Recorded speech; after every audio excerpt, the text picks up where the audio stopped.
j'avais mon matos et tout pour plonger et pêcher sous la mer. Bon. Et j'y vais pour trouver un endroit, je sais pas quoi, et à un moment, je me gare. Sans faire exprès, je touche un 4x4, tu vois, avec ma polo. Mais c'est même pas genre en mode je touche, genre en me garant, je le raye ou un truc comme ça. Non. Je recule un tout petit peu. En gros, t'as vu sur le 4x4, il y a une roue derrière. Il y a une roue de secours, je sais pas pourquoi elle est attachée sur le coffre. Donc moi, je recule un peu et je touche un peu la roue. Et bon, et j'avance, tu vois. Mais genre, la meuf, tu vois, il y avait une meuf qui était là, qui regardait. Et une meuf de, je sais pas, de 40 ans. Et donc, cette meuf, elle voit que j'ai touché. Et donc, elle vient comme ça. Bon, moi, j'ai compris que. Et à un moment donné, sur le visage des gens ou sur la manière dont ils se comportent, tu comprends que c'est déjà un problème, tu vois. Donc elle vient comme ça, elle fait oh putain, j'espère que cette saison va bien finir parce que là je commence à vraiment en avoir les boules. Genre en mode elle était déjà frère, c'est le matin, elle vient de se lever, déjà elle en peut plus de sa vie frère. Donc, déjà tu te rends compte que déjà les gens comme ça frère, voilà quoi. Donc bref, moi je sors de la voiture, je la vois arriver, je dis vas-y, on va faire ça correct parce que sinon ça va être un problème. Je vais régler ça vite. Donc je sors de la voiture, je dis bonjour madame, excusez-moi et tout, je pas fait exprès. Parce qu'il y a un truc, voilà, il y a rien. Ok, et elle me répond pas, tu vois. Genre je lui dis ça et je dis est-ce qu'il y a un truc et tout, et elle me répond pas. Je dis ça va, bon, il y a rien. Et là, pendant que je vais dans ma voiture, genre, elle me dit il y a intérêt qu'il y a rien parce que je suis pas de bonne humeur aujourd'hui, tu vois. Moi je dis ah ouais, bah moi non plus, je suis pas de bonne humeur. Et je rentre dans ma caisse. Et là, genre, elle vient à fond. Genre en mode, elle vient déterminée devant ma portière, tu vois. Et là, elle ouvre la portière, genre de force. Et elle commence à me crier dessus comme ça. Moi, je dis, madame, faites pas ça. Ouvrez pas la portière comme ça. Et je ferme la portière. Et là, elle rouvre la portière. Et genre, elle prend son autre main, tu vois, et elle me pince comme ça, le bras. Comme ça me pinçait le bras, tu sais, elle me pinçait un pincement qui tourne là, comme ça. Genre comme si tu mettais les clés dans la voiture, là. Tu tournes comme ça. Moi, je dis, madame, qu'est-ce que vous faites? Genre en mode, faut pas utilisez pas la force physique. Vous m'agressez physiquement, il faut pas faire ça. Et parce que clairement, j'avais la possibilité, genre en mode dans un autre monde. Bon, ça sert à rien de parler d'un autre monde parce on est dans une seule réalité. Mais même dans ce monde-là, dans cette réalité-là, si je m'énerve physiquement, je la tue, tu vois. J'ai la capacité physique de la tuer très facilement. Et elle me pense comme ça. Donc moi, je connais son piège, tu vois, je connais le piège de ces femmes-là. Elles t'agressent physiquement.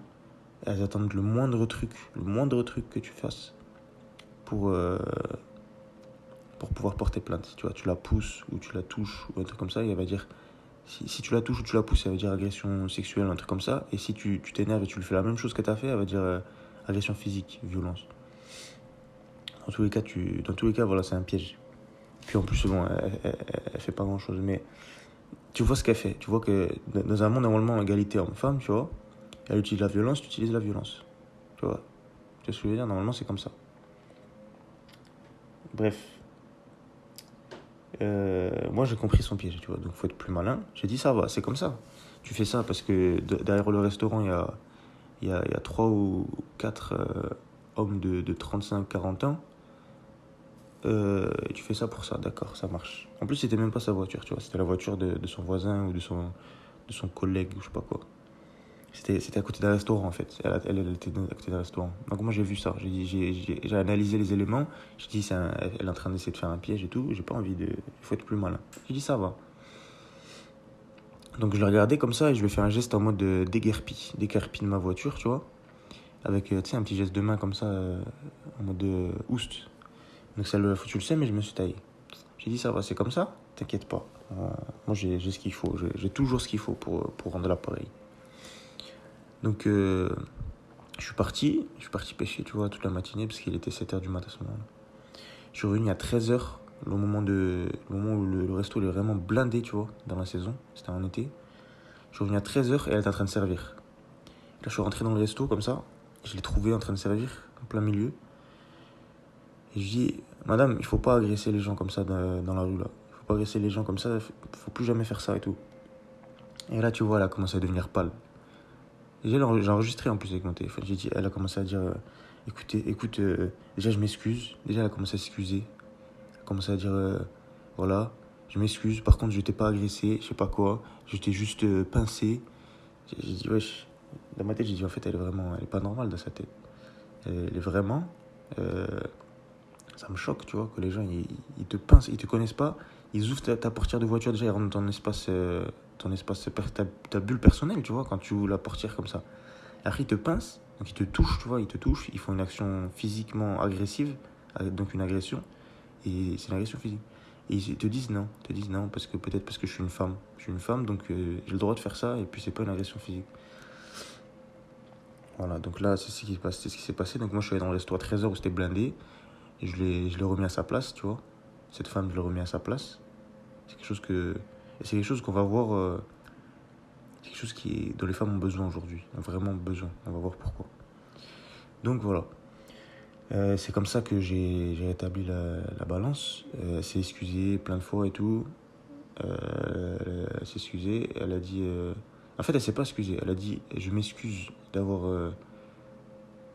Elle a dit si, elle s'est excusée. Elle m'a dit je m'excuse, mais d'abord tu t'excuses. En mode. Parce qu'en fait, ce qu'elle m'a reproché, elle a dit en fait, je t'ai agressé physiquement. Elle a pas dit je t'ai agressé physiquement, mais elle m'a agressé physiquement. Elle a dit en fait, j'ai fait ça. Elle a pas dit ce qu'elle a fait. Elle a dit j'ai fait ça parce que tu as rouspété en partant. Genre en mode, elle a le droit d'être hyper désagréable, de s'énerver et de dire qu'elle est de mauvaise humeur, comme si c'était de ma faute. Et moi, j'ai pas le droit de réagir, de dire que ce soit. Tu vois, en mode, c'est ça qu'elle m'a reproché, de faire comme elle, quoi. Donc voilà. Donc en gros, c'est ça son niveau de pensée. Euh, et donc aujourd'hui, c'est le sujet que j'aimerais toucher aujourd'hui, c'est les filles vues par un 2001. Moi, je suis en 2001.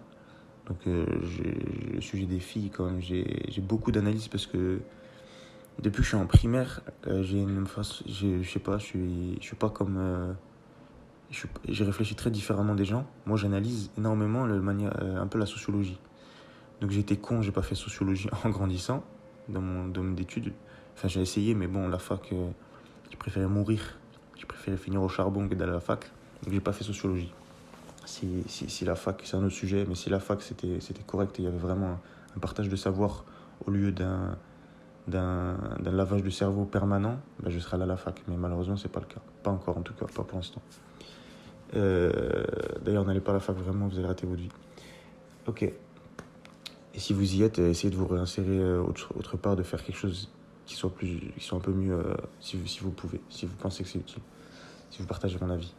En tout cas, je connais bien le sujet des filles parce que, justement, depuis que je suis petit, j'ai cet instinct d'observer la sociologie. Je sais pas, c'est ma personnalité qui a été faite comme ça, j'y peux rien. Et au lieu d'aller dans des soirées ou je sais pas moi, en collège par exemple, au lycée, j'y allais comme tout le monde, mais je suis allé quelques fois, mais ouais, c'est pas ce qui m'intéressait. Et au lieu de, je sais pas moi, d'aller fumer du shit ou de boire de l'alcool, des trucs comme ça, moi ce qui m'intéressait c'est de faire de l'argent avec des idées de business plus ou moins légales, tu vois, mais plus légales que pas légales. Et aussi, surtout, d'analyser les gens et de trouver des réponses à leur comportement. Tu vois, ça c'est quelque chose qui m'intéressait fortement depuis la primaire. Trouver des réponses au comportement des gens, c'est quelque chose que j'ai toujours cherché. Je ne sais pas pourquoi, c'est comme ça, c'est des choses qui m'intéressaient. Donc j'observe les gens et après je me pose, je m'isole et j'ai réfléchi à ce qui s'est passé, à ce qu'ils faisaient, pourquoi ils ont fait ça, etc. Je ne sais pas pourquoi, c'est comme ça. Donc c'est pour ça que j'ai beaucoup d'idées comme ça qui sont basées sur beaucoup de comportements. Parce que j'ai beaucoup de données dans la tête. C'est quelque chose que j'ai... Voilà, bref, vous m'avez compris. Enfin bref, aujourd'hui, le sujet des filles vu par un 2001. Maintenant que j'ai posé les bases et que vous avez compris l'anecdote, j'ai peur pour mes camarades français. J'ai peur pour mes compatriotes. Alors moi, je suis français, mais je suis 100% de sang algérien. D'accord. Donc, ce que je suis heureux, c'est de pouvoir observer deux cultures de manière vraiment à l'intérieur. Donc française et aussi algérienne parce que je suis allé de nombreuses fois en Algérie. Je parle ma langue et je parle avec ma famille souvent et je suis dans la culture aussi algérienne, tu vois, les deux. Et ça, c'est quelque chose que je suis reconnaissant. Je suis reconnaissant à Dieu pour ça. Du coup, les filles aujourd'hui en France, moi, je suis dégoûté pour mes camarades français, même s'ils ont leur taux de faute aussi. à pas apprendre à pas apprendre à remettre les gens à leur place. Donc ça rejoint aussi l'idée de vous faites le mal en, vous faites le mal en laissant faire à un certain point donné. En vous laissant faire, vous faites le mal, pas en laissant faire. Parce que si quelqu'un devant toi, il décide de vendre du shit, tu fais pas le mal, c'est pas de ta faute. Mais si quelqu'un, il te vend du shit, alors là, tu fais le mal. Parce que c'est toi comment dire, qui fait tourner le business, on va dire. Et donc, moi, c'est ça, c'est le sujet que j'ai touché dans une autre vidéo qui s'appelle Les vampires. Une vidéo sur les vampires. C'est une métaphore que j'ai prise. Donc, je vous invite à la regarder. Je crois que c'est le truc le plus intéressant que j'ai sorti. Un des trucs les plus intéressants que j'ai sorti. Et donc, aujourd'hui, les filles, vraiment, elles sont d'un orgueil, d'un pétage plus haut que leurs fesses qui dépasse ce que j'ai vu dans ma vie. Et en fait, c'est pas tant ça qui soit hyper gênant, c'est le fait que ce soit promu par le système de manière systématique et intense. Malgré que ça nuit vraiment à la société. Donc on voit que les gens qui promouvoient ça aujourd'hui sont des gens très mal intentionnés. Parce qu'ils voient le résultat et ils double down, tu vois. Ils passent la vitesse en plus. Donc on voit un peu où ça mène. Alors aujourd'hui, pourquoi je dis ça ? Comme vous avez vu l'anecdote au début de la vidéo, c'est une femme qui se croit immunisée à la violence, par exemple. Elle se croit immunisée à la violence, donc elle l'utilise. Les femmes, en fait, elles ont pas... Quand tu es un homme et que tu commences à aller dans le conflit avec un autre homme, s'il est vraiment faible, tu vas pas sentir cette violence inhérente. Et puis de toute façon, le gars en face, s'il est vraiment plus faible que toi de beaucoup, déjà, en général, ça va pas se passer. Il va éviter ou... tu vois, il va baisser la tête à ce niveau-là. Parce que ça servira à rien de se faire défoncer. Mais il y a toujours cette constance, tu vois, cette tension. Ça peut devenir violent. Parce que c'est comme ça, tu vois. C'est comme ça que ça fonctionne. C'est comme ça que ça fonctionne. Ça permet de garder les gens à leur place et d'avoir du respect. Donc tu deviens fort. Toi, tu travailles sur ton comportement. Tu deviens fort. Comme ça, les gens... Il n'y a pas des gens qui essayent de te marcher dessus, tu vois. C'est comme ça que ça marche. Il y a cette tension de violence, c'est très sain. C'est très très sain. Faut pas croire que c'est hyper sain. C'est très bien. C'est la masculinité bénéfique. C'est très très sain d'avoir ce truc-là. Et les femmes, tu vois, en fait, dans la manière dont on a évolué, dans la manière dont qu'on est devenu, les femmes, elles ont pas ça. Elles vivent pas avec ça. Elles ont pas vécu. Elles sont pas développées avec ça, tu vois. Nous, on s'est développé avec ça. Surtout dans l'adolescence, il y a énormément de combats de coq, tu vois. Entre gars, il y a des gens qui essaient de se marcher. C'est énorme au collège et au lycée, ça. Et il y a toujours cette tension de violence. Et surtout au collège et au lycée, il y a les bandes, tu vois, maintenant. Et du coup, t'as des groupes de gens, par exemple, qui s'en prennent à une personne. Et le gars, il sait très bien que ça va être violent. Il y a beaucoup de violence chez les gars, tu vois. C'est comme ça que ça marche. Et comme j'ai dit, les femmes, elles n'ont pas vécu ça. Elles n'ont pas grandi avec ça. C'est pas quelque chose qui les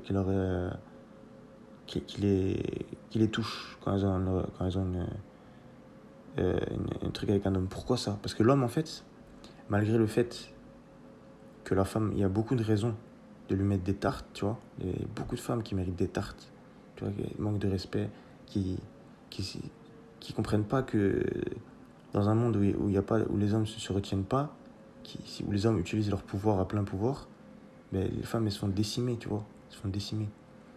Et ils se retiennent, les hommes, pourtant, tu vois. Et les femmes, elles comprennent pas ça. Donc, il y a plein de raisons de mettre des tartes à des femmes. Mais, bien sûr, on le fait pas. On le fait pas parce que c'est pas quelque chose qu'il faut faire. En tous les cas. Donc,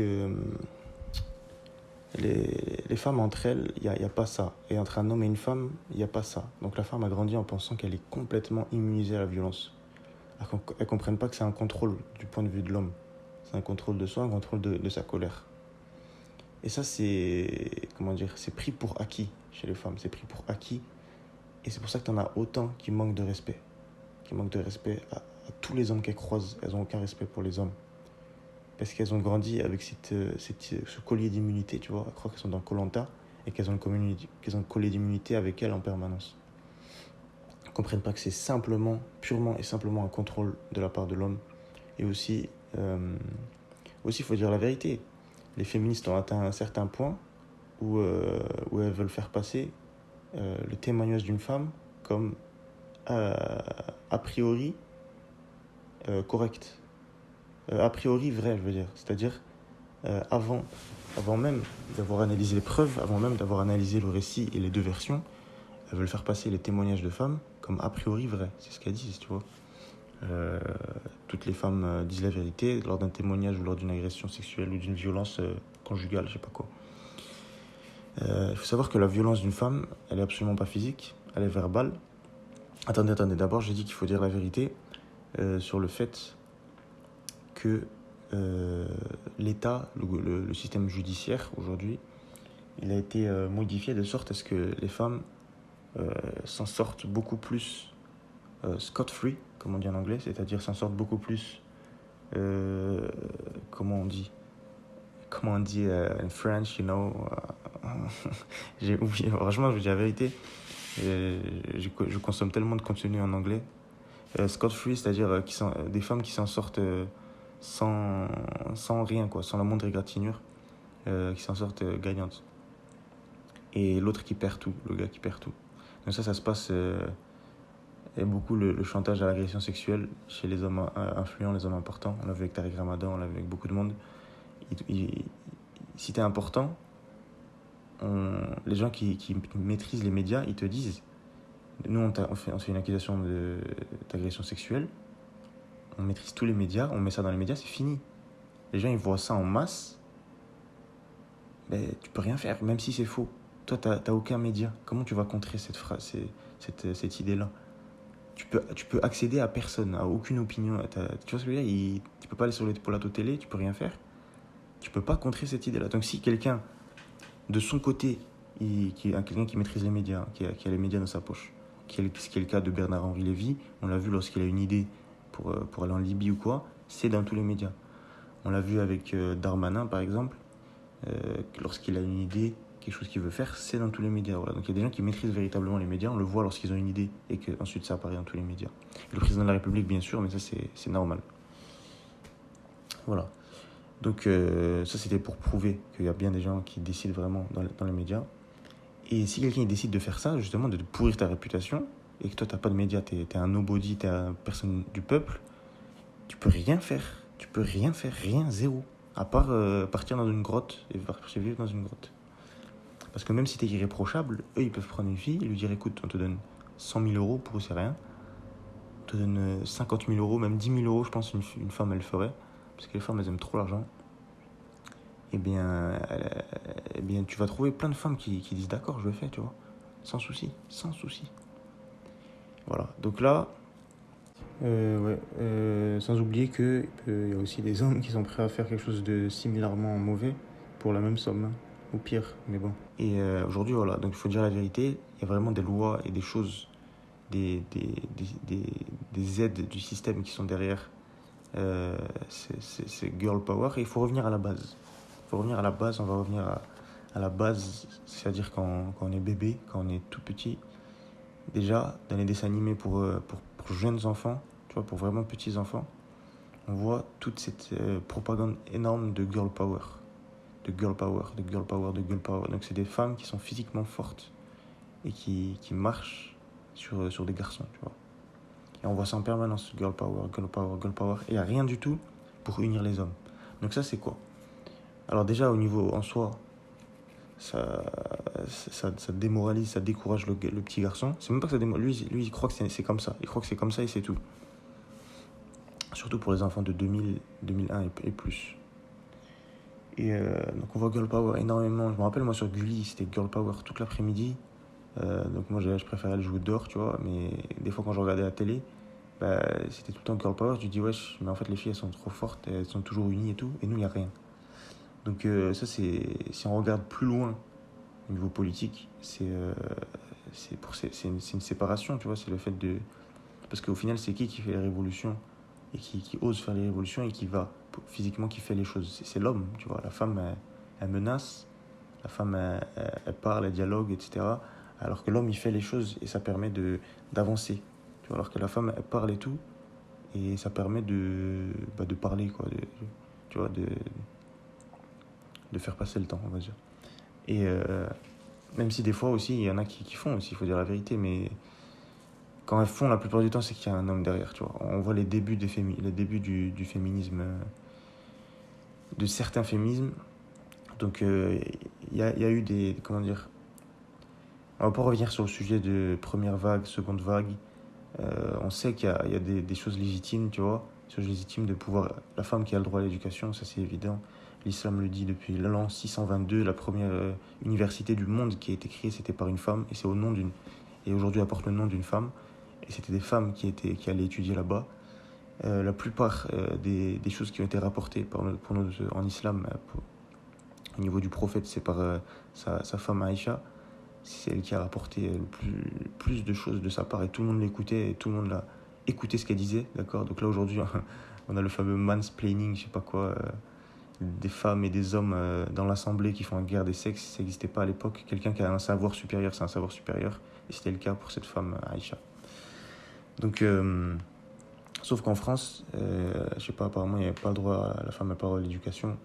C'est aussi le cas dans des endroits régressifs. Aujourd'hui, je parle aujourd'hui en islam. Pas en islam, mais je veux dire chez des musulmans, parce que l'islam, elle est claire, que la femme a droit à l'éducation, tu vois, si elle en a envie. Mais aujourd'hui, il y a des endroits chez des musulmans qui ne comprennent pas ça, tu vois, parce qu'ils ne suivent pas, la voie du bon musulman. Mais voilà, donc ça, Et en France, tu vois, il y a eu la première vague féminisme et tout, mais on va pas revenir dans les détails, c'est juste pour dire que il y a eu des trucs qui ont été légitimes. Mais aujourd'hui, il n'y en a pas. Aujourd'hui, c'est que des choses illégitimes. C'est que des choses illégitimes. Et même quand il y a eu des choses légitimes au début du féminisme, il faut savoir que c'est pas que des femmes. Si c'était que des femmes, il n'y aurait rien eu du tout. Hein. Il n'y aurait rien eu du tout. Le début les premières des institutions féministes, ils sont malignes, tu vois. Ils n'ont pas tout de suite dit on veut la supériorité sous couvert d'égalité, tu vois. Ils n'ont pas dit on veut l'égalité. En fait, ils veulent la supériorité, ils veulent... Bref, ils ont pas dit ça direct. Ils ont commencé par des trucs qui étaient légitimes. Parce qu'il y avait vraiment des femmes qui voulaient cette légitimité d'éducation, etc. Et voilà, bref, ces premières organisations féministes, elles ont été financées par les Rockefeller, ou bien par les Rothschild, il faut les vérifier. En tout cas, c'est sûr et certain que c'est un des deux. Donc, elles ont été financées en masse par ces grandes familles dans la finance ou dans le pétrole. Et voilà, donc ça a été financé par eux. Donc derrière, il y a un agenda politique, tu vois, ils vont pas faire ça pour rien. Parce que tout ce qu'ils ont fait, le Rockefeller ou le Rothschild, c'était avec un agenda politique, tu vois. Donc ça, c'était pour le début du féminisme, ça a été financé, tu vois, par des grands hommes qui sont à la tête de la finance mondiale, tellement qu'ils sont puissants et riches et à la tête de la finance mondiale, ils sont même pas dans le classement des gens les plus riches, tu vois. Parce qu'ils sont hors de ça. Ils sont en dehors de ça, tu vois. Et donc voilà, donc ça c'était pour le début. Donc derrière, même si c'est un truc féministe et que c'est des femmes, le leader c'est quand même un groupe d'hommes. Et voilà, donc ça c'était pour le début. Ensuite on a vu le début au niveau individuel, le fait du individuel pour les enfants, avec les dessins animés Girl Power en permanence, des gens qui marchent au défi. On voit toujours la fille qui gagne sur le gars. On voit toujours le gars qui est un pervers bête. Toujours c'est comme ça dans les dessins animés maintenant. Le gars c'est un pervers bête qui cherche toujours le côté pervers de la fille. Et donc en fait ça façonne les comportements. Quelqu'un qui regarde un dessin animé pendant... Tu peux pas dire le contraire, c'est impossible. Quelqu'un qui est bien dans sa tête, il peut pas dire le contraire. Un enfant qui regarde un dessin animé tous les jours, je sais pas moi, qui regarde un dessin animé tous les jours pendant 3-4 ans, tu vois, 5 ans même, c'est à bout d'un moment, tu vois, ça façonne son comportement. Moi je me rappelle, je regardais toujours Angelo la débrouille. C'était un très bon dessin animé. Et j'ai toujours cherché à être comme Angelo, tu vois ce que je veux dire. Genre c'est un dessin animé que je kiffais moi. pour ceux qui connaissent, c'est un petit gars, un jeune gars qui cherche toujours à trouver une solution de fou à des problèmes. Tu vois, en gros, il fait des trucs de fou tout le temps. Il crée des inventions de malade et tout, et il fait des enquêtes de fou pour résoudre des problèmes. Il a une équipe de 3, tu vois, ils sont 3 et ils font tout ensemble et tout, bref. Moi, c'était ça un petit peu, et ça a façonné un peu mon comportement. Moi, j'ai toujours cherché à me débrouiller, et je voulais qu'on m'appelle la débrouille, tu vois. Et en vérité, je faisais des plans pareils pour résoudre des problèmes, pour me faire de l'argent, pour faire des trucs. Et voilà, c'est quelque chose qui m'a un petit peu façonné. Aujourd'hui, quand tu vois que le gars dans les animés, c'est toujours la même rengaine, toujours le même narratif, où c'est toujours la même idéologie, où c'est le girl power, où les filles qui aiment toujours sur le gars, et le gars, c'est toujours un pervers qui cherche à voir la fille quand elle se change ou quoi dans les vestiaires, tu vois. Bah, ça façonne les comportements. Hein. Tu vas avoir un gars, ça va être un mec bête, pervers, tu vois ce que je veux dire. Et la fille qui va toujours gagner sur lui, qui va toujours lui dire t'es bête et tout. Et aujourd'hui, tu le vois, dans l'école, c'est toujours comme ça. Maintenant c'est comme ça. Et les comportements, ils sont de plus en plus façonnés à l'image de ces trucs-là. Donc ensuite, on arrive à l'école primaire et au collège. Cette fois, c'est l'éducation nationale qui joue son rôle. Et ça, c'est quelque chose qui n'est pas parlé. Va savoir pourquoi. Mais pour les gens qui sont nés en 2000, 2001 et plus, ils vont vraiment, vraiment se rappeler de ça, maintenant que je vais en parler. En école primaire, mais surtout au collège, surtout arrivé au collège, les profs, ils ont un favoritisme pour les filles qui est assez exceptionnel. Il n'y a pas d'égalité véritablement. Les filles, elles ont souvent des notes, elles sont souvent mieux notées parce qu'elles sont des filles, tu vois. Pour un travail égal, elles ont souvent des points en plus. En sport, un gars qui est un peu un enfant modèle, il va avoir une bonne note, mais une fille, elle va avoir la même note ou souvent plus. La plupart des gens, surtout quand c'est un prof de sport fille, c'est un prof de sport femme. Une fille va avoir un 17, un gars il va avoir un 14, tu vois. Et ça, tu vas me dire, c'est pas les mêmes barèmes. Alors moi, je vous donne un exemple d'une prof femme, et de plusieurs profs femmes de sport, parce que j'en ai vu 5, tu vois, 5, 6 à travers le collège et le lycée. Le collège, il y en avait 2, et au lycée, 3 ou 4. Et donc, parmi ces profs, la majorité, donc sur les 6-7 profs, 5-6 profs, on va dire, il y avait 5 profs qui étaient complètement féministes et une qui était un peu normale parce que c'était une vieille de l'ancien temps. Donc, voilà ma conclusion aujourd'hui, sur ça que je me base. Et sur la majorité, 95% des filles que j'ai vues au collège et au lycée, de leurs notes, parce que j'allais toujours demander la note, tu vois, et aussi la manière dont on était traité en général. Donc bref, donc les filles, elles avaient une meilleure note. Moi, j'avais un gars, c'était un arabe de quartier, tu vois, qui avait vraiment l'accent arabe, tu vois, un tunisien. C'était un pote de mon quartier, tu vois. Il avait vraiment l'accent arabe. Et en fait, tu te rends compte, et moi, j'étais un peu plus enfant modèle avec des bonnes notes. Et on peut voir que moi, j'avais toujours 13 ou 14 en sport. Et lui, il avait toujours 9 ou 10, alors qu'on était pareil en termes sportifs. On était pareil. C'est juste la tête qui change et on va dire l'apparence. Lui, il apparaissait vraiment comme un blédard. Moi, j'apparaissais plus comme un bon élève, tu vois. J'étais pas le meilleur élève, mais j'apparaissais toujours comme un bon élève, tu vois. Parce que j'avais des bonnes notes en sciences et tout.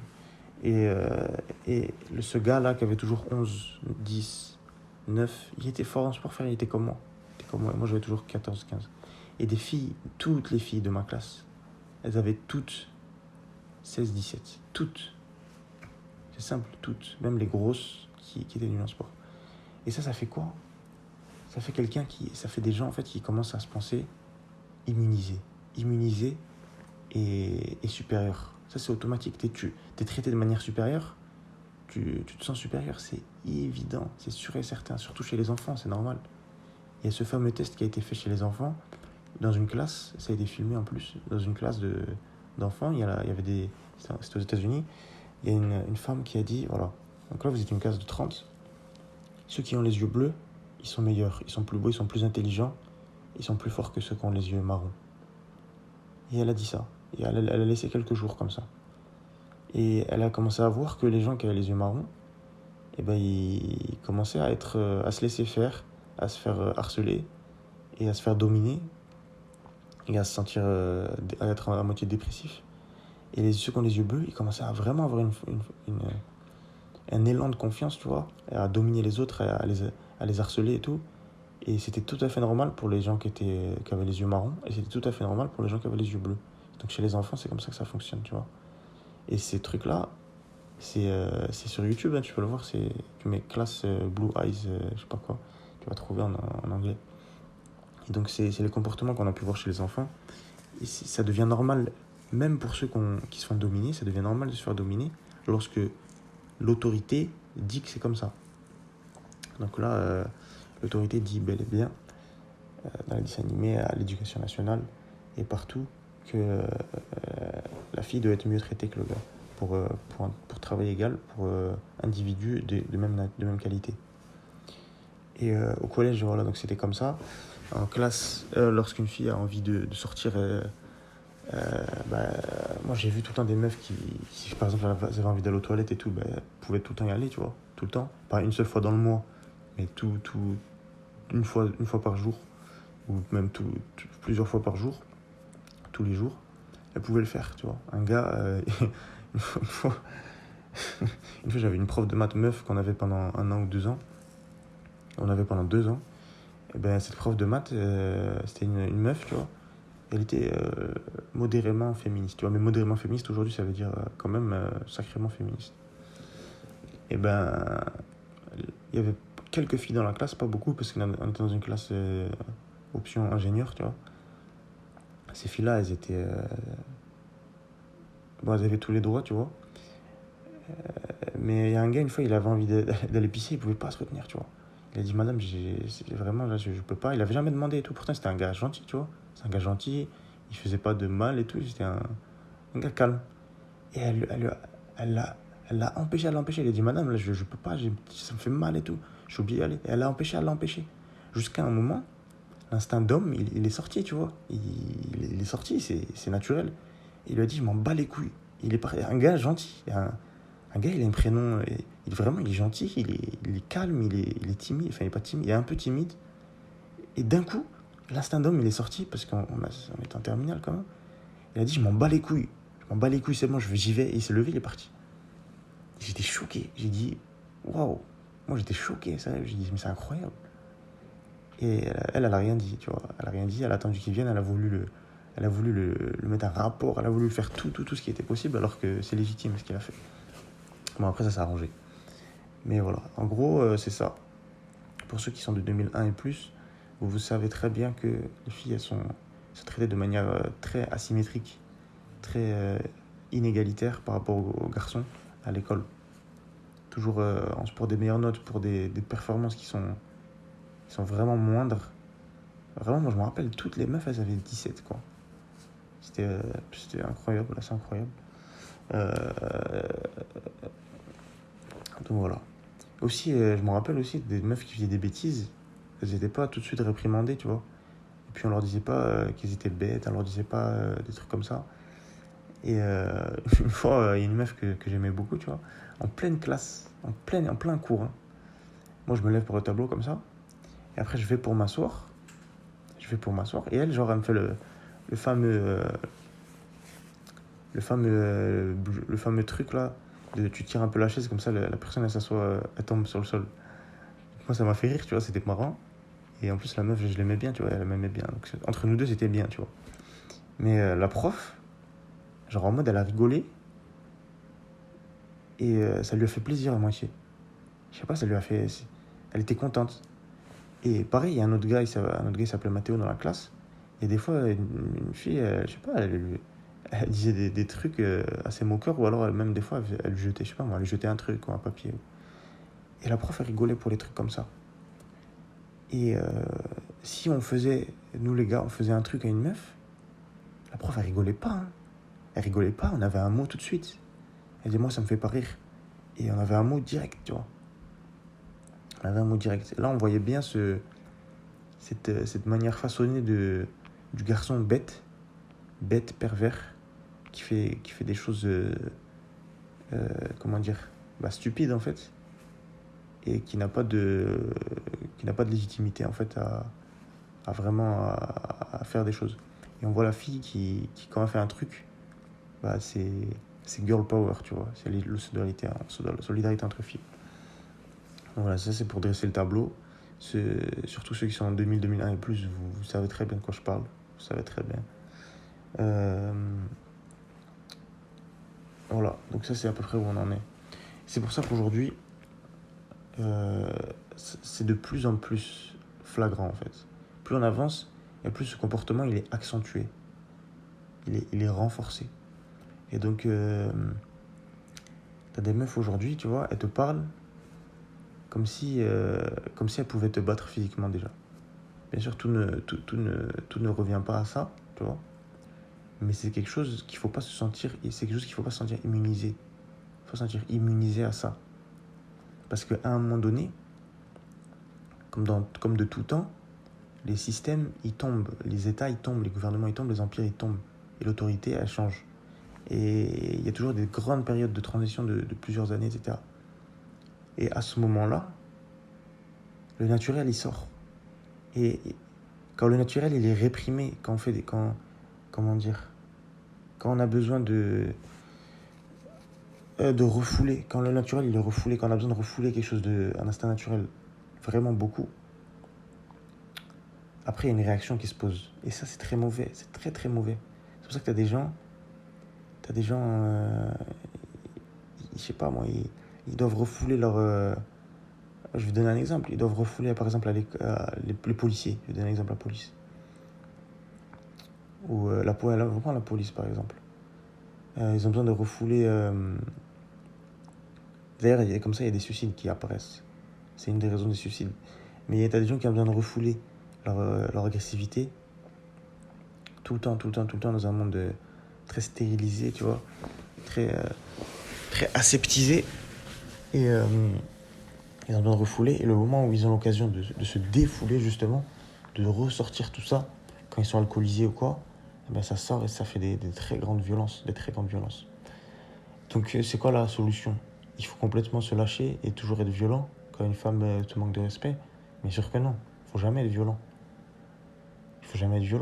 Il faut demander aux gens il faut demander aux gens d'être corrects, de savoir que c'est quelque chose c'est une réalité, c'est naturel. Tout comme une femme, elle a cet instinct naturel de séduire un homme, d'attirer son attention de par ses atouts, ses atouts physiques.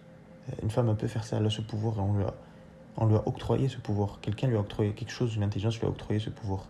Là, il y en a qui disent l'univers, il y en a qui disent la nature. Mais c'est le créateur, c'est le tout-puissant. Mais en tout cas, elle a ce pouvoir, c'est une réalité, peu importe ce que tu crois. Et donc, elle a un choix.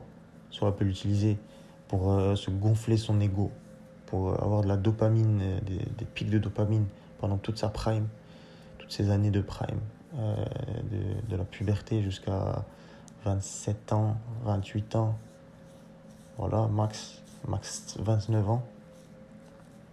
Après, bien sûr, après ça tombe. Il y a de moins en moins d'hommes qui la regardent. À partir de 30 ans, une femme, ça dégringole.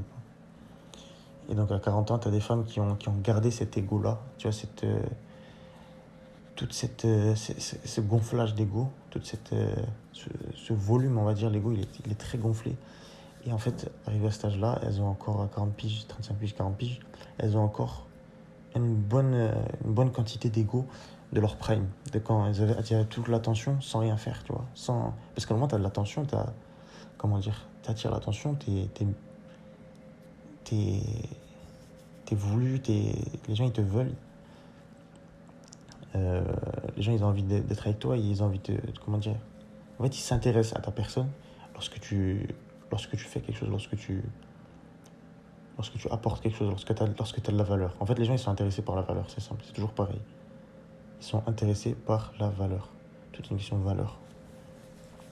Et donc, pour 100% des hommes aujourd'hui, bon, pour tous les hommes, sans les exceptions, bien sûr, pour 100% des hommes, mais je parle sans les exceptions, on va dire la majorité des hommes, la grande majorité, une femme entre 18 Et 25 ans, ça a énormément de valeur. Ça a énormément de valeur parce que c'est ce qui permet dans son instinct naturel, de, de continuer à survivre. C'est la survie, c'est le truc le plus important pour une personne, c'est sa vie et sa survie. Et une femme, c'est ça que ça représente. Donc bien sûr, à travers le plaisir sexuel, romantique, des choses qui sont très fortes, très puissantes, des choses qui sont plus puissantes que la plupart d'autres choses en fait, on va dire. Par exemple, l'instinct sexuel, c'est plus fort que la plupart des autres instincts. Ça gagne surtout lorsque ça se manifeste. Et bien, à travers ça, c'est ça qu'ils cherchent. Donc la fille de 18-25 ans, elle a plus de valeur que... Elle a énormément de valeur, en gros. Et donc la fille, elle peut jouer sur ça. Elle peut jouer sur ça, c'est pas... En fait, elle joue sur ça. Et dans sa prime, en fait, elle se gonfle d'ego parce qu'elle a tellement de valeur que... En fait, elle a tellement de valeur, comme par exemple l'or. L'or, ça a énormément de valeur. Quelqu'un qui trouve de l'or, il devient fou, tu vois. Quelqu'un qui trouve de l'or dans son jardin, tu vois. S'il déterre, il trouve un trésor avec plein d'or. Il devient fou, ça a trop de valeur. Sauf que l'or n'a pas d'intelligence, c'est pas quelque chose de conscient, c'est pas un être conscient. Donc il va pas se jouer de ça pour... t'imagines, il va pas se dire, il va pas jouer de ça pour récupérer des intérêts, tu vois, pour dominer ou pour asservir.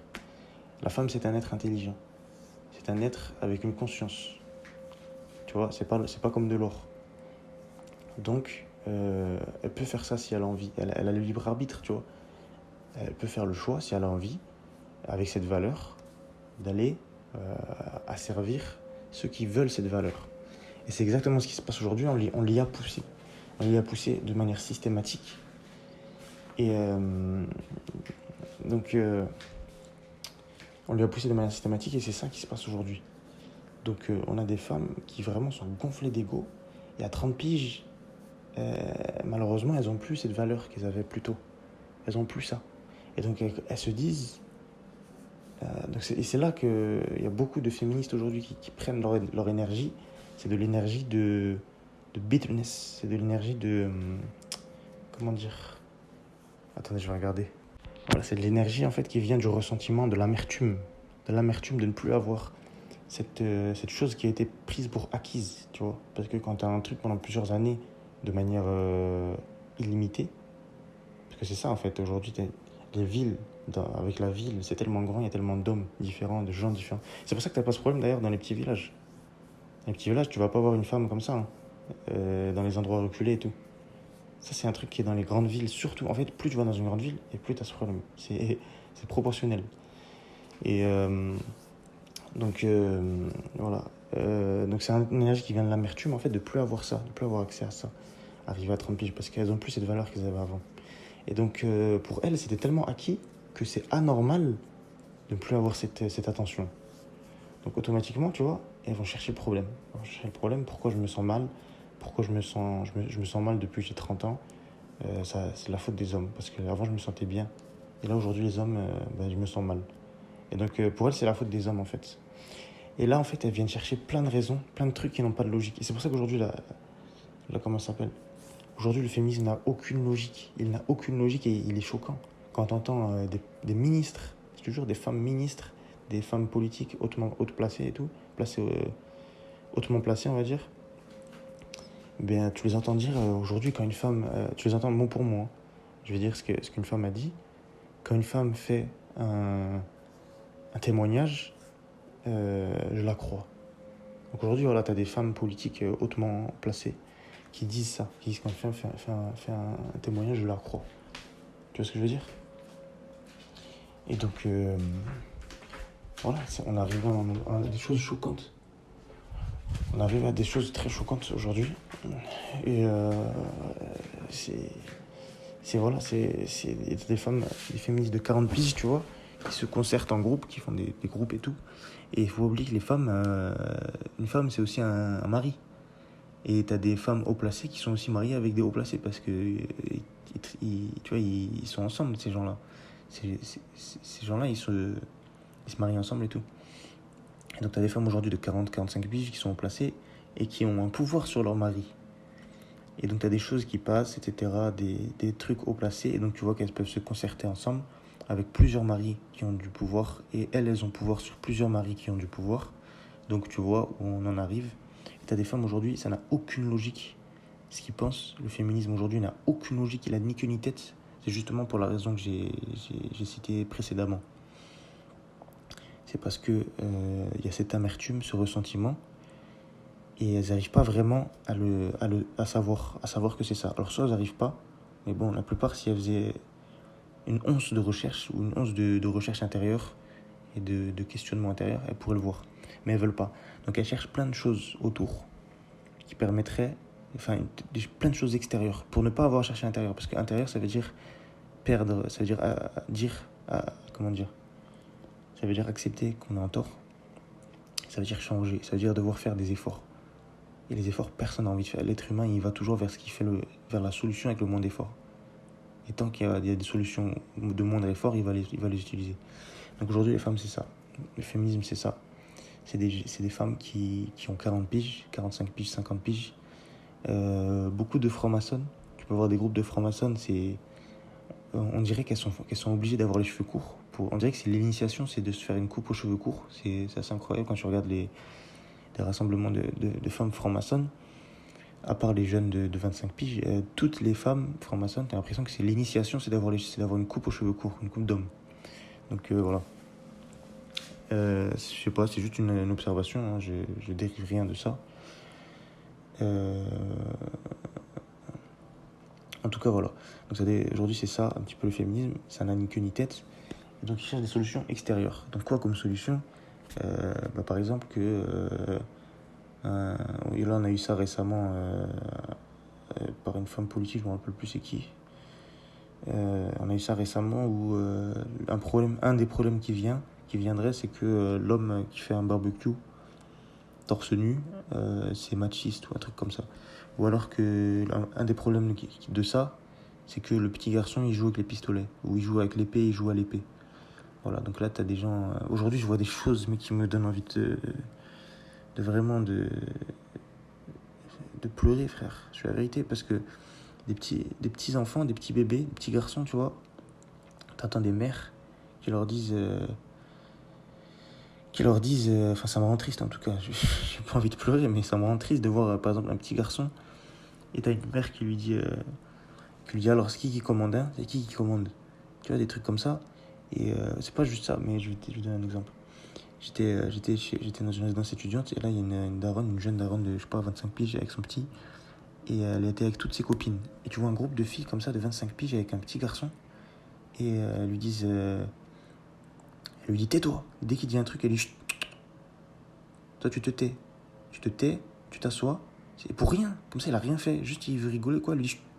C'est moi qui commande, c'est moi la chef, c'est moi qui décide, tu vois. Toi t'es qu'une petite, tu vois, il dit des petits trucs comme ça, humiliants et émasculants, très émasculants. Ou alors elle lui dit il est où le nez, tu vois. Après d'un coup elle commence à jouer avec lui, elle dit il est où le nez, il est où les oreilles, il est où le petit zizi, le tout petit zizi, tu vois, des trucs comme ça, hyper humiliants, hyper émasculants.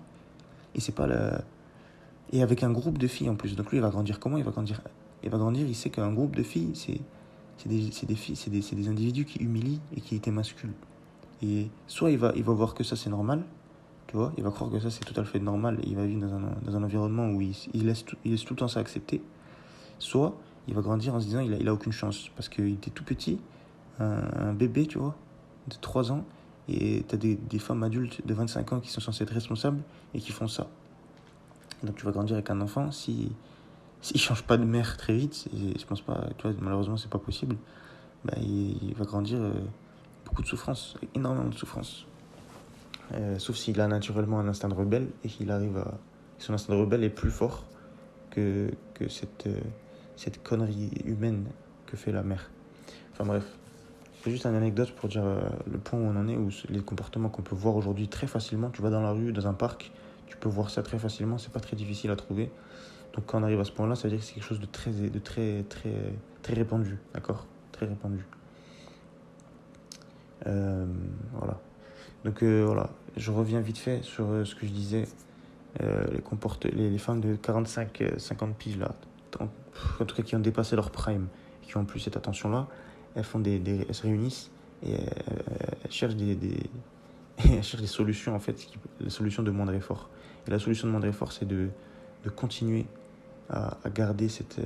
comment dire, à essayer de garder le plus d'attention possible, le plus de pouvoir possible, le plus de dopamine, de spike de dopamine, de pic de dopamine possible, sans faire l'effort interne, sans accepter la réalité en face. Et donc tu as des raisons qui n'ont ni queue ni tête. Le garçon, il ne faut plus qu'il joue à l'épée, il faut qu'il soit bien en rose quand il est petit, des trucs absolument écœurants. Il faut émasculer les hommes, il faut déconstruire le patriarcat aussi, la grande connerie. Toutes les sociétés qui ont fait évoluer l'humanité sont patriarcales. Le patriarcat est en grande majorité sain. Aujourd'hui, on a beaucoup de femmes dans des positions de pouvoir, des directrices, énormément de directrices, énormément de présidentes d'administration, surtout dans l'administration, dans les fonctionnaires, énormément de présidentes, de directrices, etc. Même dans la politique maintenant. Et on voit où ça nous mène. L'Occident, aujourd'hui, tombe. L'Occident est clairement... il se fait... Même l'Afrique, pourtant je suis africain, je suis algérien, tu vois. Aujourd'hui, même l'Afrique réussit à complètement... renverser la France et marcher et gagner sur la France au niveau politique. Donc le Mali, par exemple, il a viré la France juste avec la politique. Il n'a pas fait de guerre à la France ou quoi que ce soit. Politiquement, il est en train de prendre le dessus sur la France. Bon, on ne sait pas où ça mène, mais voilà. Et voilà. Donc ça, c'est notamment, on a entendu beaucoup de gens qui disaient que les hommes ne mènent qu'à la guerre, etc. Et il faut mettre des femmes au pouvoir, on n'aura aucune guerre et le monde il va tourner très bien. Et bien on peut voir aujourd'hui que avec toutes les femmes qui ont réussi à l'aide de groupes et de lobbies féministes à monter dans des positions de pouvoir en France, la France était au plus bas qu'elle a jamais été. Elle a aucun poids. Les gens ne la respectent même plus. Les pays africains ne la respectent même plus, alors que avant la France c'était la maîtresse, c'était le maître de l'Algérie et du Mali, et du Niger, tu vois. C'était le maître. Et nous, on était des serviteurs, tu vois. Enfin, on n'était pas des serviteurs, on était des asservis plutôt, parce que c'était à contre-cœur et qu'on n'avait pas envie. Mais au niveau politique, je parle, hein, c'était pas explicite, c'était pas officiel. Mais au niveau politique, il fallait tout faire ce qu'ils disaient la France, parce que sinon, c'était chaud. Aujourd'hui, c'est des femmes au pouvoir, tu vois, je sais pas ce qu'elles font. Elles font la gueule. Il y a un gars qui a fait une blague comme ça. Il a dit, il a rappelé que des femmes voulaient aller au pouvoir et tout, parce qu'il n'y aurait plus de guerre. Il a dit, bien sûr, il n'y aurait plus de guerre, parce qu'au lieu de se faire la guerre, il se ferait la gueule. Ben, c'est un peu ce qui se passe, sauf que quand tu fais la gueule à un pays à qui t'as massacré des millions d'individus et t'as volé toutes les ressources, tu lui fais juste la gueule, lui, il va venir, il va te couper la tête, tu vois. Parce que c'est légitime. T'as coupé la tête de millions de gens chez lui, bah lui, il va venir, il va le faire pour toi au moins. Tu vois ce que je veux dire ? C'est plus que légitime. Si jamais l'Allemagne venait demain et commençait à couper la tête d'habitants de Français, comme ça, on va dire, allez, 500 Français par jour. Il coupe la tête de juste 500 Français par jour. C'est pas énorme par rapport à ce qui est fait dans le monde musulman, tu vois. Ce qui est fait dans le monde musulman à certains moments de l'année, notamment quand il y avait l'Irak et la Palestine en même temps, ou la Libye, on va dire 500 Français par jour, couper la tête, c'est pas un truc de fou. Mais imagine, ils viennent les Allemands, ils coupent la tête à 500 Français par jour. Ils viennent comme ça, ils viennent chez toi, ils viennent chez moi, ils coupent la tête. 30 ans ou 40 ans plus tard, l'Allemagne est économiquement à genoux, ils ont une crise.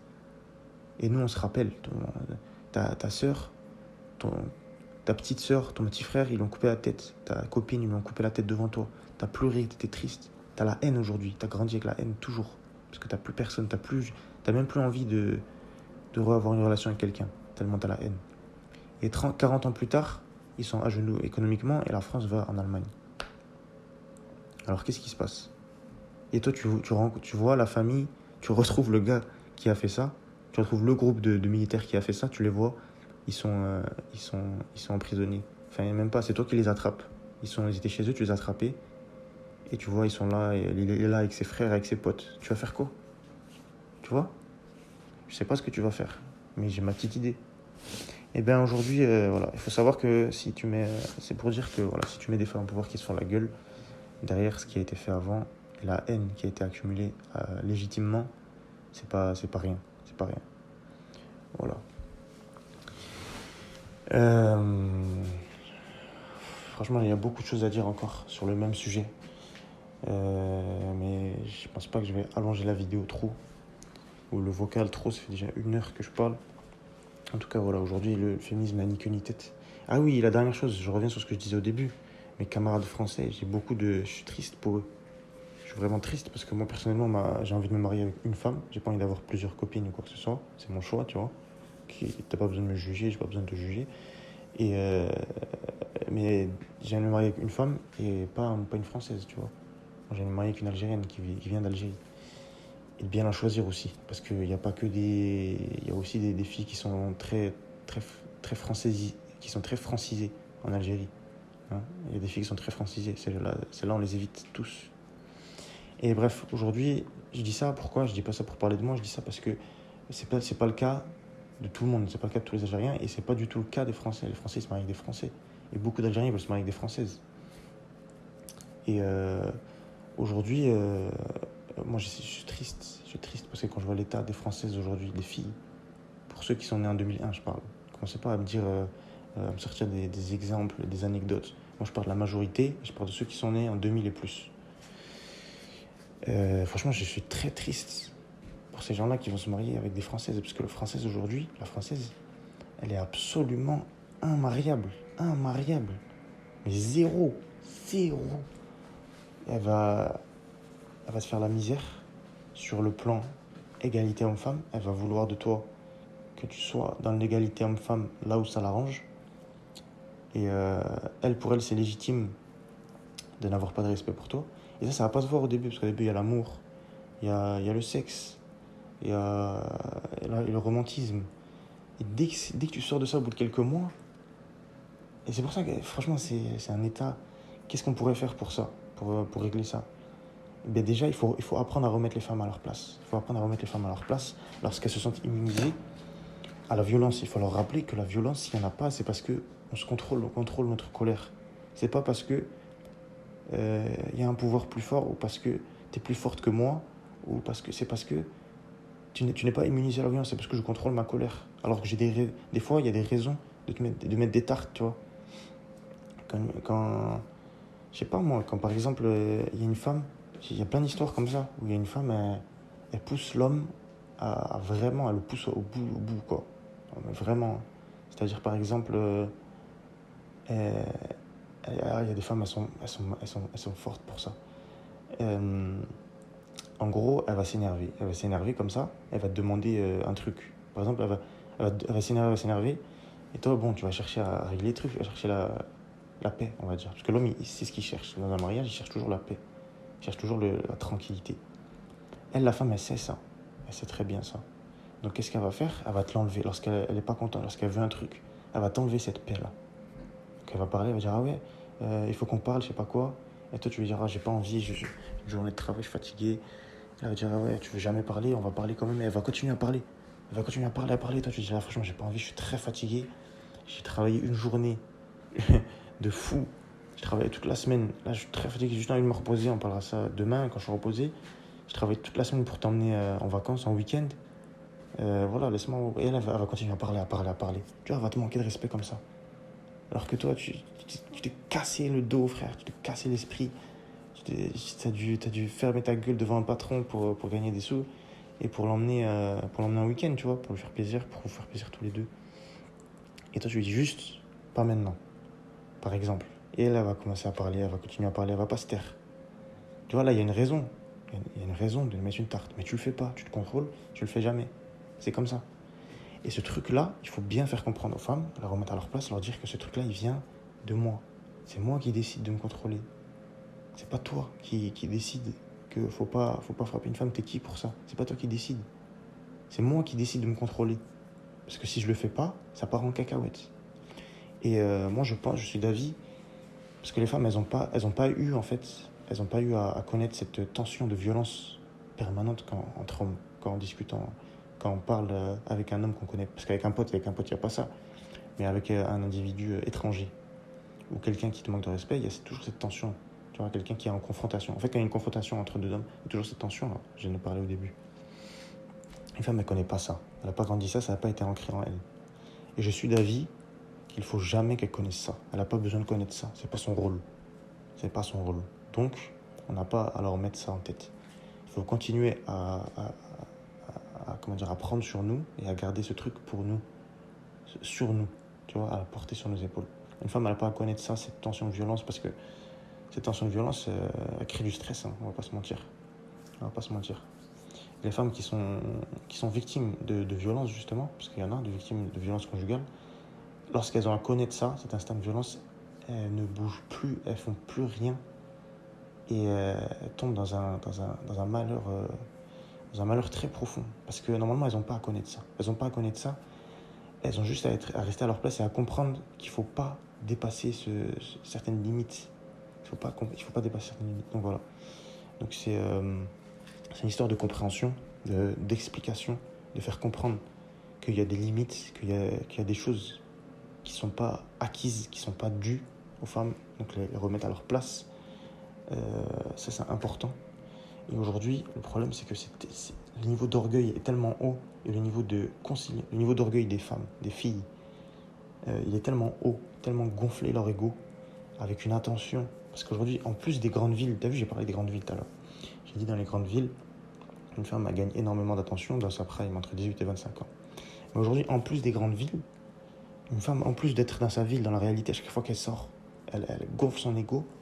À chaque fois qu'elle poste sur Insta ou sur Snap ou quoi que ce soit, même sur Vinted maintenant, en gros, même sur Vinted, je te jure, des femmes qui utilisent ça de manière absolument dégoûtante. Et ben, à chaque fois qu'elle est sur les réseaux aussi, elle a énormément d'ego trip qui se passe, d'ego gonflage, d'ego musclage, d'ego stéréoïdage. Et ben, c'est ça en fait. Et bien, maintenant c'est décuplé. C'est décuplé, frère, avec TikTok. Ouais, je suis un fou, moi, j'ai oublié de parler de TikTok, c'est le plus important. Avec tout. Parce qu'en fait, tu vois le nombre. Tu vois le nombre. Et le nombre dans l'esprit humain, le nombre de gens qui like, c'est assimilé au nombre de gens qui peuvent te regarder dans la rue, qui peuvent te donner toute cette attention. Donc l'ego, il se gonfle, il se gonfle, il se gonfle. Et tu vas arriver peut-être, je sais pas moi, peut-être à 25 ans, tu vas te marier, on va dire. Ça va peut-être durer 1 an, 2 ans, 3 ans. Elle va voir que sa prime va descendre. Elle va voir que l'attention, elle va plus l'avoir. Là, c'est fini. Mais là, c'est fini, mon gars. Là, tu vas souffrir. Et toutes les filles françaises, tu vas tomber dessus parce que c'est une majorité qui est trop grande. Donc ça veut dire que à chaque fois que tu vas chercher une fille, ça va être la même chose. Parce que la majorité, elle est trop grande. Eh bien, à chaque fois, tu vas avoir la même chose. Et c'est pour ça que je dis c'est vraiment triste. C'est vraiment triste. C'est voué au divorce chez les Français. Toutes les filles qui sont tombées dans ce piège-là, ne me parle pas de dire ouais, mais moi je connais une fille. Je m'en fous des exemples. Moi je traite pas des exemples, je traite des majorités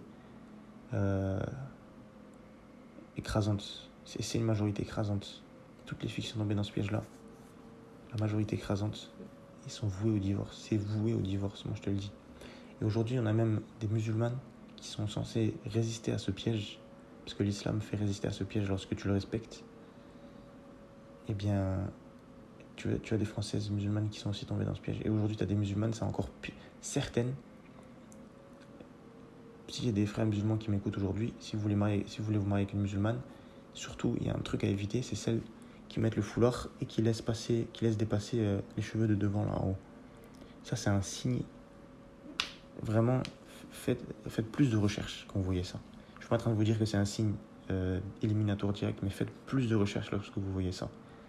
Moi, personnellement, c'est un truc que je demanderais pourquoi.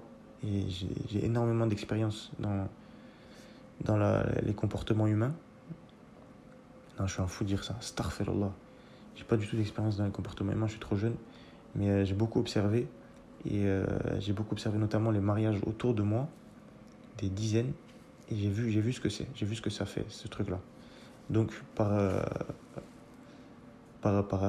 les données que j'ai pu accumuler, je ferai plus de recherches à ce niveau-là. Mais j'ai pas beaucoup d'expérience dans le comportement humain. Je suis un fou de dire ça.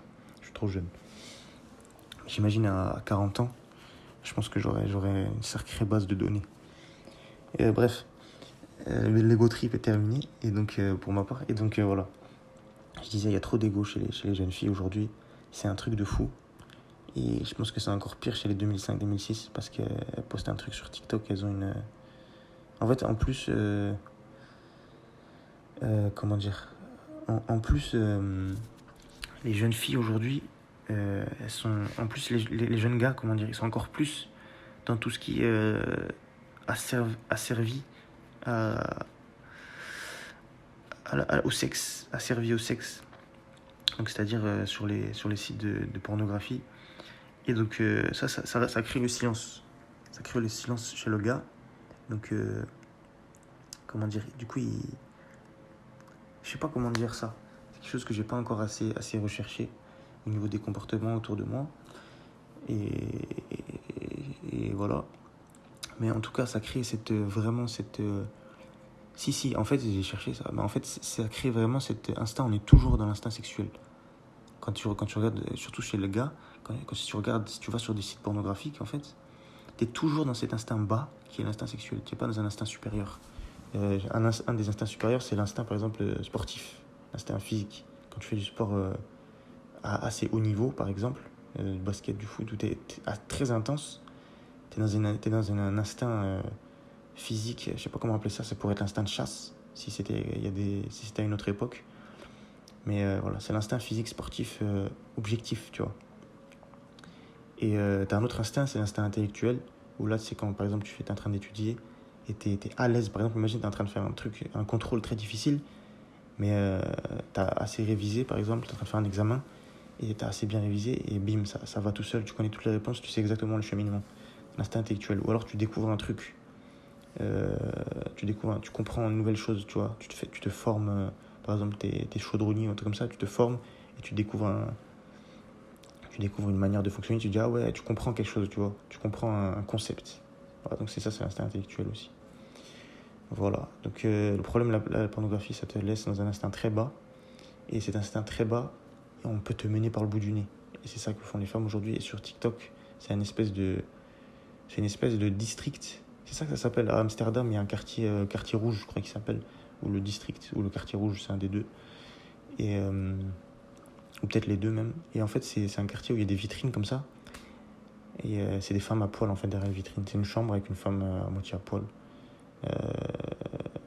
qui est là. Donc, il y a un truc comme ça à Amsterdam. Et après, les gens, ils y vont. Et tu peux les payer, je sais pas quoi, pour faire des trucs. Donc, ça te mène par le bout du nez. Aujourd'hui, en fait, TikTok, c'est un peu ça. C'est un peu un genre de district virtuel de mineurs. Donc, en fait, comme tu peux pas faire ça dans la vraie vie avec des mineurs parce que les lois sont telles. Ben, en fait, ça se fait de manière implicite sur TikTok. Et donc, voilà, t'as plein de gens, je suis sûr que t'as plein de pédophiles sur TikTok qui font que regarder. C'est ignoble, c'est horrible, c'est atroce. Et voilà. Et elles savent que c'est comme ça qu'elles ont de l'attention et qu'elles peuvent gonfler leur ego. Et leur ego, leur ego en fait, il les supplie de leur donner de l'attention et elles tombent dans le piège. Donc voilà, c'est pour ça qu'aussi, on va vers la dénudation des femmes. Moi, quand j'étais en primaire, au début collège, une femme qui se mettait vraiment en shorty, c'était trop, tu vois, c'était trop. Personne ne le faisait. Une femme qui osait le faire, une fille qui osait le faire, on savait que c'était une fille. Dans le collège, c'était une fille qui s'était donnée, déjà. Et tout le monde le savait, tu vois. Et elle le savait aussi. C'est une fille qui s'était déjà donnée et qui a perdu cette pudeur. Aujourd'hui, toutes les filles le font, c'est normal, dès la primaire aujourd'hui. Et les parents, ils encouragent en plus certains parents. Comme quoi, la libération de la femme, c'est la... Comment dire ?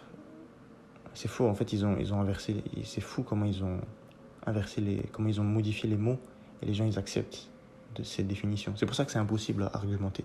Parce que les mots, ils ont été changés. Tu peux pas argumenter avec la libération de la femme. Comment tu vas argumenter avec ça ? Tu vas dire non, pas de libération. Il faut remettre les mots comme ils étaient. Ça, c'est très utilisé dans les médias. C'est pas la libération de la femme, c'est la perversion et c'est comment on dit ? La perte de la pudeur. C'est ça en fait qu'ils veulent. En fait, on va vers la perte de la pudeur de la femme. Et là, on passe sur un autre argument. La perte de la pudeur de la femme, faut-il l'autoriser ou non ? Enfin, faut-il l'encourager ou non ? Bah non, frère. La perte de la pudeur, ça veut dire des femmes qui s'adonnent et qui vont dans la débauche, tu vois. C'est leur choix au final. Mais moi, chez moi, en tout cas, ils le feront pas, tu vois. Moi, ma petite sœur, elle le fera pas parce qu'elle le fera jamais. Tu vois, elle sait très bien que le gars, il va finir à l'hôpital ou peut-être décédé. Et elle va finir au bled, tu vois ce que je veux dire. C'est comme ça, parce qu'il n'y a pas ça chez nous. On sait très bien où ça mène. On voit la France où elle va. On voit ce qui se passe aujourd'hui. Les Français, ils peuvent plus se marier. Et voilà. Pour les jeunes filles qui sont... Moi, je parle ça. Quand je dis ça pour ma petite sœur, c'est parce elle est très jeune, tu vois. Après, une fois que tu as 18-20 ans, bah, ton choix, c'est ton choix. Tu fais ce que tu veux. Moi, je vais pas l'empêcher de faire un truc. Si elle fait un choix, tu vois. Après, elle se débrouillera avec les conséquences de son choix. Mais quand on parle d'enfants, là, il faut faire les choses comme il faut. Il faut les éduquer d'abord. Une fois qu'ils sont éduqués et qu'ils savent ce qu'ils font en connaissance de cause, il faut sévir, il faut sanctionner. Voilà. Voilà. Donc, très grande force à mes compatriotes français de 2000, 2001 et plus. 2002, 2003 et encore plus. Très grande force à vous. Très courage parce que vous en aurez besoin. Vous avez vraiment des femmes absolument ignobles. Comportement, une idéologie ignoble qui s'est incrustée en eux. C'est même pas leur faute, c'est l'idéologie ignoble qui s'est incrustée en eux. Mais inconsciemment, elles le savent, tu vois, dans leur cœur. Quand elles sortent dans la rue et qu'elles sont limite à poil, frère. Parce qu'un gars, quand il sort...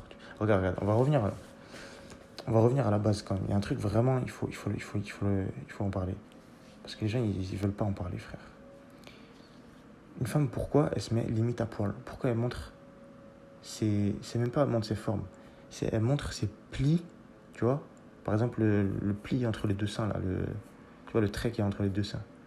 Elle montre ses plis, ou alors le trait, tu vois, la courbe là, qu'il y a en dessous des fesses, là, en dessous des deux fesses. Il y en a plein de femmes, elles le montrent, tu vois. Elle montre le truc entre les deux seins. Pourquoi elle montre ça? Elles vont te dire, je fais ce que je veux. Je fais ce que je veux, c'est mon corps. Mais sauf que on n'est pas des gens, on n'est pas des individus. On n'est pas des... Oh, il y a tellement de problèmes à creuser en vrai, mais on n'est pas des individus seuls. On a été créés en paire. On a été créés hommes et femmes. Et on doit être ensemble, tu vois, dans la société. On doit être ensemble, on doit travailler ensemble. Si on se travaille en individu seul, chacun il utilise de ses pouvoirs pour ses propres intérêts. Par exemple, moi je veux ma tranquillité. Une femme elle me casse la tête, je lui mets une tarte, elle peut pas revenir. Si on était dans vraiment l'individuation totale. Aujourd'hui, les femmes, c'est ce qu'elles font. Elles veulent de la tranquillité, elles veulent du pouvoir, elles veulent de l'attention. Elles utilisent le seul pouvoir qui leur a été conféré par la nature. C'est-à-dire ce qu'elles sont, leur prime, entre 18 et 25 ans, la valeur qu'elles atteignent entre 18 et 25 ans qui est une valeur monumentale. Et ça, c'est pas quelque chose de fair play, c'est pas quelque chose de noble, tu vois. Parce que ce qui a été octroyé par la nature, de même à ce niveau-là, à l'homme, ce qui a été octroyé par la nature, en même temps, bah, c'est la force physique supérieure à celle d'une femme. Et ça, je suis très heureux qu'aujourd'hui les hommes, ils prennent assez sur eux pour justement ne pas faire comme la femme et déployer le pouvoir de la nature qui leur a été conféré, qui leur a été instigué. Donc voilà. Et aujourd'hui, la femme, tu lui dis pourquoi tu t'habilles comme ça? Pourquoi tu fais ça? C'est quoi ton but? Pourquoi tu te mets à poil comme ça? Qu'est-ce que tu as envie? Tu cherches quoi? Et à te dire, je fais ce que je veux, c'est mon corps, t'es qui pour me juger? Et quand on réfléchit, un gars, quand il sort avec un pantalon normal, un t-shirt. Alors si une femme, vraiment, l'homme, il lui sert à rien. Les hommes, ils sont toxiques, ils sont patriarcales, ils sont mansplaining, ils sont tout ce que tu veux. Mais pourquoi tu te m'habilles pas en t-shirt normal et en short et en pantalon, je veux dire, et tu habilles comme un gars normal si tu veux l'égalité homme-femme. Tu vois ce que je veux dire? Pourquoi tu te mets pas en mode habillé normal? Et en fait, tu te rends compte quand tu regardes, si elles faisaient, elles n'auraient pas d'attention. Elles n'auraient pas l'attention, elles n'auraient pas l'ego qui est gonflé, elles n'auraient pas l'attention des hommes. Donc en fait, elles vivent dans leur tête, au niveau mental, au niveau estime de soi, elles vivent sur les hommes. Elles vivent uniquement sur les hommes. Uniquement sur les hommes aujourd'hui. Et oui, c'est ça la vérité. c'est qu'elles s'habillent comme ça, c'est pour attirer l'attention des hommes. Tout le monde le sait, elles le savent, dans leur cœur, elles le savent. Donc tout ça pour revenir au fait qu'elles le savent dans leur cœur ce qu'elles sont en train de faire. Certes, certains pourraient argumenter que les jeunes filles de 15 ans, de 16 ans, de 17 ans qui le font, elles sont à peine pubères, c'est un nouveau truc. Elles ont une attention incroyable, elles ne savent pas pourquoi. Et juste, elles savent que si elles le font, elles l'ont. Tu peux argumenter qu'elles ne sont pas encore très fut-fut. Elles ne sont pas encore très fines pour se rendre compte de ça. Mais arrivées à 18-19 ans, dans leur cœur, elles savent très bien. Même à 17 ans, elles savent très bien ce qu'elles font.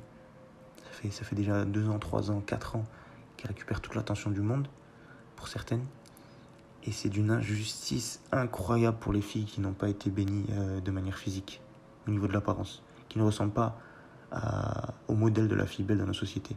Je ne dis pas qu'elles sont belles ou qu'elles sont moches, mais pour les filles qui ne ressemblent pas au modèle de la fille belle, de la fille attirante dans nos sociétés. C'est une injustice totale pour ces filles-là, et elles souffrent incroyable. Laisse tomber. Toutes leurs... elles souffrent, frère. Mais, du coup, elles essayent de compenser. Elles essayent elles essayent de moins souffrir. C'est la solution de moins souffrir.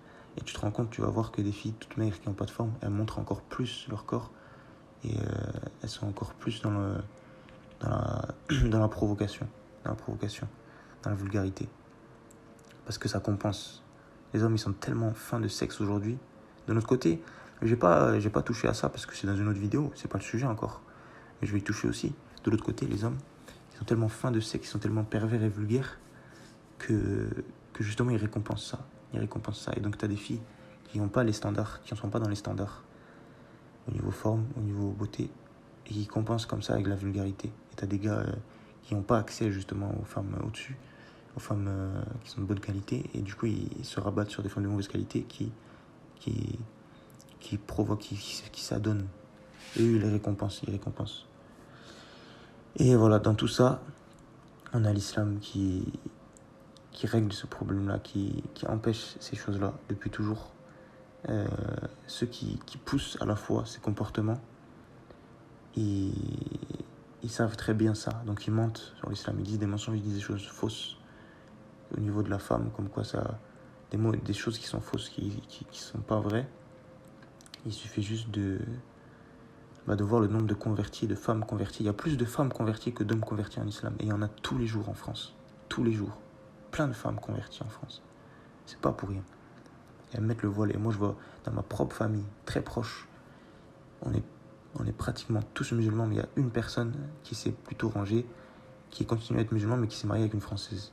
Et comme c'est quelqu'un d'ouvert d'esprit, il a laissé cette Française chrétienne, parce qu'un musulman, il peut se marier avec n'importe qui tant que cette personne croit en Dieu. Donc il s'est marié avec une chrétienne, une bretonne, une blonde aux yeux bleus. Il lui a laissé il lui a dit, tu peux rester chrétienne si tu veux. Elle a dit non, je reste musulman, mais ma famille, sont des chrétiens et tout. Il lui a dit pas de souci, il est ouvert d'esprit. Et donc leurs enfants, ils les ont laissés choisir. Ils les ont fait fêter Noël et tout, et ils leur ont laissé choisir. Et toute leur jeunesse, tu vois que, par exemple, il y a une fille, c'est ma cousine, toute sa jeunesse, tu vois, elle a profité justement de cette prime, entre 15 et 18 ans, on va dire. Tu vois, qu'elle s'habillait de manière à profiter de ça, à avoir de l'attention, à attirer l'attention, à avoir des pics de dopamine et tout, comme ce que j'ai décrit là. Arrivée à 21 ans, 22 ans, elle a fait son choix, elle a compris. Et elle a décidé de s'habiller avec ce qui permet de couvrir, ce qui permet d'avoir la pudeur. Tu vois, c'est ce qu'on appelle le voile, qui couvre la pudeur. Le but, c'est pas de cacher tout. Le but, c'est pas de bloquer la femme, c'est de lui permettre de garder sa pudeur. Et lorsqu'une femme, elle n'a pas été adonnée à la débauche, elle n'est pas accro à l'attention et tout, elle peut faire ça. Et elles sont beaucoup plus belles comme ça. Et tu vois qu'elles sont beaucoup plus respectées. Il y a des femmes qui ont fait le test, des non-musulmanes qui ont mis le voile pendant quelques temps, juste pour voir ce que ça faisait, elles se sont rendues compte qu'elles se faisaient beaucoup plus respecter dans la rue. Voilà. Donc voilà, c'est un sujet encore, on pourrait encore argumenter, mais surtout c'était pour dire à quel point vraiment mes compatriotes français après 2000, les filles après 2000, 2001, qui sont nées après 2000 et 2001, vraiment, Je suis désolé pour mes frères, mes compatriotes français. J'ai beaucoup de peine pour vous. Vos femmes, elles sont absolument immariables. Vous avez seulement l'occasion de faire du sexe et de changer. C'est un état qui va vous mener à votre ruine, je préfère vous le dire honnêtement. Le mieux, c'est de vraiment essayer de récupérer des valeurs, peu importe de quelle manière, essayer d'instaurer des valeurs. Apprenez à remettre les femmes à leur place, parce qu'au bout d'un moment, je dis pas ça pour être, parce que, comment dire, il faut se venger ou quoi. Il faut apprendre à remettre les femmes à leur place directement parce que il va y avoir une réaction violente au bout d'un moment, d'ici quelques années. Je dis pas ça pour rien. Je dis ça parce que toute action, tout abus mène à une réaction. Toute action mène à une réaction, c'est comme ça. Et vraiment, au bout d'un moment, à force de refouler ce qui devrait être dit et le fait qu'il faudrait remettre les femmes à leur place, ça va être tellement gonflé que le contrôle ne va plus être possible. Et là, il va y avoir une vague de violence qui va dépasser. Je pense qu'il commence déjà à y avoir de violence, je sais pas. Il y a tellement de mensonges aujourd'hui dans les médias, je sais pas s'il y a les lobbies féministes. Il y a aussi une chose que peut-être que vous savez pas, et je vais sûrement terminer là-dessus cette fois. Mais les lobbies féministes, les associations féministes qui sont subventionnées, qui récupèrent, les plus hautes associations, c'est celles qui sont subventionnées par des milliers d'euros. Et il y en a en dessous qui sont subventionnés un petit peu et aussi par des dons, tu vois. Parce que le budget de la femme, on va dire, ça n'a aucun sens de dire ça. Le budget du féminisme aujourd'hui en France, c'est quand même beaucoup d'argent. Et comment ils appellent ça, les droits de la femme, le budget des droits de la femme, c'est quelque chose d'important. Et en fait, c'est un business. Il y a beaucoup de femmes qui se sont fait les couilles. Je dis les couilles, c'est pas pour rien, les couilles. Parce qu'aujourd'hui, elles veulent faire pousser des couilles. Elles ont fait des couilles en or. Elles ont pas de couilles et elles sont faites en or. T'imagines? Pour te dire. Parce qu'en fait, les associations féministes, les meufs comme Chiappa et d'autres meufs assez haut placées, c'est parmi les plus riches. Ils ont mis de côté, vous pouvez pas imaginer. Et vous le saurez jamais parce que c'est pas quelque chose qui sont mis dans leur compte en banque personnel. C'est des propriétés, c'est des biens immobiliers, c'est des sommes d'argent, des comptes en banque, etc. Et ça, c'est des choses, vous pouvez aller vérifier, il y a des enquêtes là-dessus. Vous pourrez aller vérifier si vous voulez. Et en fait, les associations féministes, c'est des choses qui permettent à beaucoup de femmes de gagner beaucoup d'argent sans travailler et aussi d'avoir encore plus d'attention que ce qu'elles ont de base en allant sur les plateaux télé, etc., en écrivant des livres, en vendant leurs livres justement, etc. Et donc c'est un vrai business. Il y a beaucoup de femmes qui sont lancées dans ce business quand elles ont vu l'argent qu'elles va se faire. Et du coup, elles n'ont pas besoin de travailler et en plus, elles peuvent à certains moments de la journée se convaincre qu'elles sont en train de se sacrifier pour une cause. Tu vois, à certains moments de la journée, lorsque tu vois, il y a des moments de la journée où t'es pas trop connecté à la réalité, ben, elles peuvent se convaincre qu'elles sont en train de travailler pour une cause. Enfin non, elles travaillent pas du coup, mais enfin si, elles travaillent, on peut dire qu'elles travaillent. Elles font des livres, des trucs comme ça, c'est pas elles qui les écrivent, mais pour la plupart, mais elles font des petits trucs, tu vois. On sont en vacances. C'est comme quand t'es en vacances et que t'as envie de, je sais pas moi, d'apprendre un nouveau truc, donc tu fais 2 heures par jour, un truc comme ça. Voilà. Donc voilà. Donc il faut savoir beaucoup de choses, d'associations féministes, c'est exactement ça qui se passe parce qu'elles sont subventionnées. Donc quand tu crées une association, tu peux être subventionné avec beaucoup d'argent et cet argent-là, tu vois, il y a beaucoup de moyens quand tu as une association, si tu veux, il y a beaucoup de moyens de récupérer cet argent avec des biens, tu vois, c'est réglementé, mais il y a énormément de moyens pour contourner ça, il n'y a pas de souci, hein. Tu sais, tu peux tout contourner aujourd'hui. Hein. Tu peux contourner la plupart des choses avec des techniques et des avocats fiscaux, des avocats fiscalistes, et voilà. Donc, et des montages financiers. Donc voilà, aujourd'hui c'est ça que je voulais poser comme base. C'est juste des bases, encore une fois, des solutions. Je cherche toujours à donner des solutions, des solutions pour ça. Vraiment apprenez, ayez ce réflexe de pas vous laisser, de pas vous laisser marcher dessus. Je dis pas qu'il faut laisser faire, mais de pas vous laisser faire. De laisser faire, Si on peut, ben on laisse pas faire, tu vois. Si quelqu'un se fait harceler, par exemple, ou il est victime d'une injustice devant toi, tu peux laisser faire, ce sera pas de ta faute. Mais si tu laisses pas faire, c'est bien, c'est une bonne chose, tu fais le bien. Mais si tu laisses faire, tu fais pas le mal, tu vois. Néanmoins, si tu te laisses faire, là tu fais le mal.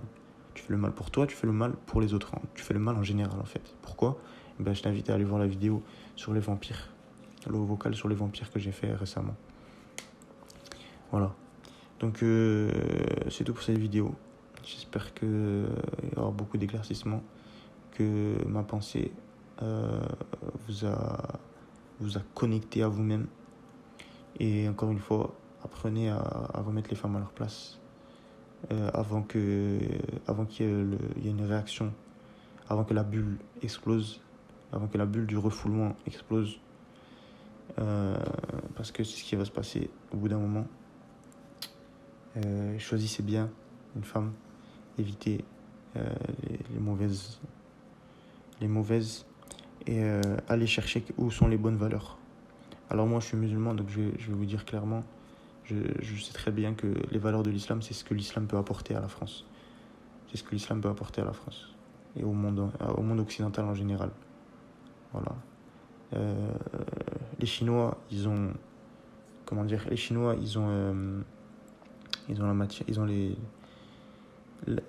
la manufacture, tu vois, les usines. Les Japonais, ils ont la culture du divertissement, beaucoup de divertissement, les Américains aussi. L'Afrique, ils ont les matières premières. Ça, c'est par des choses qu'ils apportent en général. Et l'islam, c'est les valeurs. Clairement, on a eu la chance de résister à toutes les tentatives de perversion. Toutes les tentatives de perversion. Pas tous les musulmans, mais beaucoup de musulmans, le monde musulman a eu la chance de résister à toutes les tentatives de perversion, malgré les massacres, malgré les tentatives d'annihilation, de génocide. On a résisté à ça et on a gardé les valeurs. Les valeurs sont propres, les valeurs sont nobles. Donc regardez de ce côté-là, n'écoutez pas les mensonges des médias et vous allez voir que vous allez trouver des choses. Juste les valeurs, hein, vraiment, moi, je vous dis pas de tout adopter d'un coup, mais juste quelques valeurs. Regardez ce qui est intéressant. Évitez les pièges, le champ de mine des mensonges et des mensonges qui sont dits. Faites par vous-même la recherche et ensuite vous allez comprendre ce qui se passe. Vous allez comprendre beaucoup de choses à ce niveau-là. Voilà, on a des valeurs qui sauvent les couples. Alhamdoulilah. Et voilà, sur ce, je vous souhaite que la paix soit avec vous. Je vous souhaite une bonne vie et je vous souhaite surtout la paix intérieure, c'est très important. Et au revoir.